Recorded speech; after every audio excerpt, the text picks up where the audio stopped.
Hi everyone. I have something to read to you.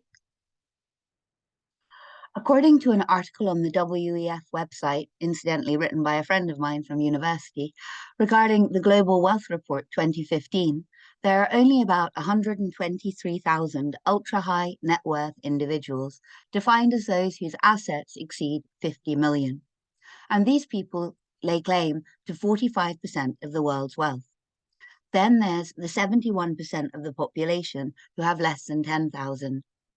I would ask you to think for a few minutes of the 123,000 ultra rich people as a political party, a group of fascist psychopaths, sorry, egalitarian philanthropists, who have a very clear vision regarding what they want their world to look like, amongst whom there are individuals who have very specific or particular interests regarding eugenics, sorry, health, transport, the military, the media, etc. I would then ask you to think of the next bracket of earners as enforcers, a private army like, oh, let's just say the SS, who are paid well to make the desires of this elite political party come to fruition.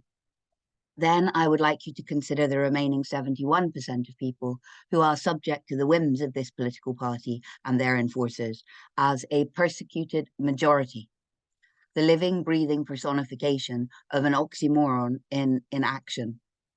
People associate being persecuted with being in the minority. Surely it's not possible to persecute the majority. We tend to think that if what is happening to the majority of people, then they are allowing it to happen, because if you're in the majority, you have the strength in numbers to say no, which means that your not having said no is consent by omission. What's happening now, though, I would argue, is consent by deception, which is not consent at all. Furthermore, it's my contention that people would say no if they understood the true implications of ordering society according to the principles of equity and inclusivity, as opposed to meritocracy, basing the economy on the invasion of privacy, which is what data collection comes down to, and allowing artificial intelligence to replace human endeavor. I could be wrong. People may walk gladly unto the automated gates of hell, but I would rather be angry with them for being foolish than for being fooled. I've read a lot about World War II. Initially, I was fascinated by life in the camps and how people survived the appalling conditions. Then I became interested in the people who survived by hiding and the people who hid them. And eventually, my interest came to encompass the totality of the picture, the predications of abomination, what was happening in Germany and Europe at the time, the social and political conditions required for ethnic cleansing, and how people resisted from Warsaw to Berlin and the uprisings in the various ghettos. I was recently reading about the uprising in the Warsaw Ghetto, which was a walled off area of the city where anyone and everyone of even vaguely Jewish origin was herded as a precursor to sending them off on trains to be exterminated in their tens of thousands at death camps like Treblinka. It's hard to conceive of, but ghettos were always a temporary part of the master plan. The plan involved relocating people and detaining them in squalid, inhumane conditions, while the other logistical considerations were affected. You can't send people to death camps until you've built the facilities. No one was allowed to go in or out of the ghetto without a pass, and while a minority of Polish people risked their lives to smuggle food and medicine through the checkpoints, and even infants and small children out, the segregation led to extreme overcrowding, poverty, starvation, sickness, and death. Eventually, the trains started running, and quotas were issued of Jewish people to be rounded up and sent to their deaths. While this was happening, the rest of Warsaw went about their business as best they could under German occupation, turning a blind eye to the atrocity on their doorstep. In the end, the Polish Jews resisted. It was too late for them to defeat the enemy, but they were determined to die with dignity. Malnourished and equipped with mostly homemade arms and what they could afford to have smuggled through the sewers, they fought back against the Germans, thinking to last a day or two and go down in a blaze of glory. With Molotov cocktails stuffed from the rags off their backs, smuggled rifles, and stolen grenades, the people who, through fortune or tenacity, had survived the selection so far, the children, the teenagers, the remaining adults, held off the occupiers for a month before burning to death as the Germans set fire to the buildings in the ghetto to quell the uprising and kill the last of the resistors. So why do I bring this up? I bring it up because I was listening to a gentleman talk about C40 cities the other day, and he referred to the intended areas, the 20-minute neighbourhoods, as ghettos. And it made me wonder whether the word was appropriate. This whole worldwide circumstance bears a startling resemblance to what was happening in Germany before and during the Second World War. But because what happened to hundreds of thousands of people during that time was so very horrific, I feel very cautious about using any of the words which I associate with their desperate plight.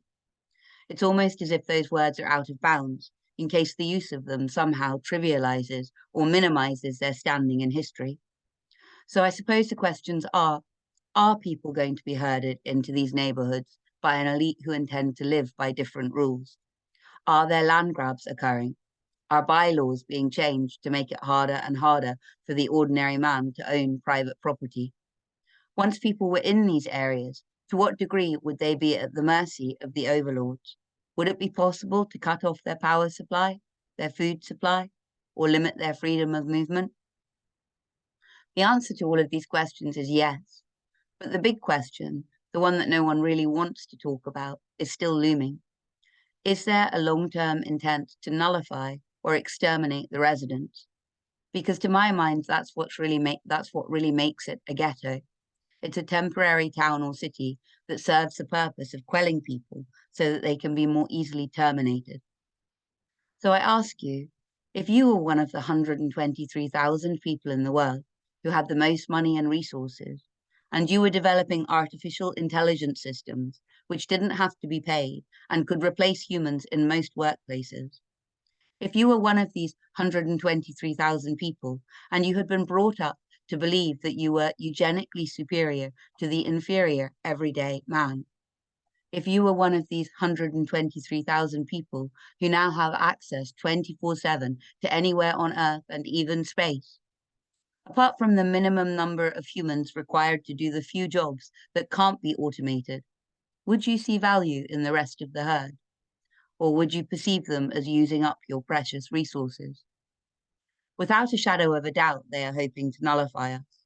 They are hoping to make it such that if we're going to exist, our lives are going to have as little impact on history as possible. That when civilizations look back, they will see a self-limiting population that existed primarily through the medium of screens. Is there a long-term plan to exterminate us? Personally, I think the plan is already underway. Ghetto is a very strong word, weighed down and made reverent by the deaths of hundreds of thousands of people. I ask myself, would they mind if we used it? I think they would answer, use it now, before it's too late. Thank you for listening. I really do appreciate it. I love you all. Bye.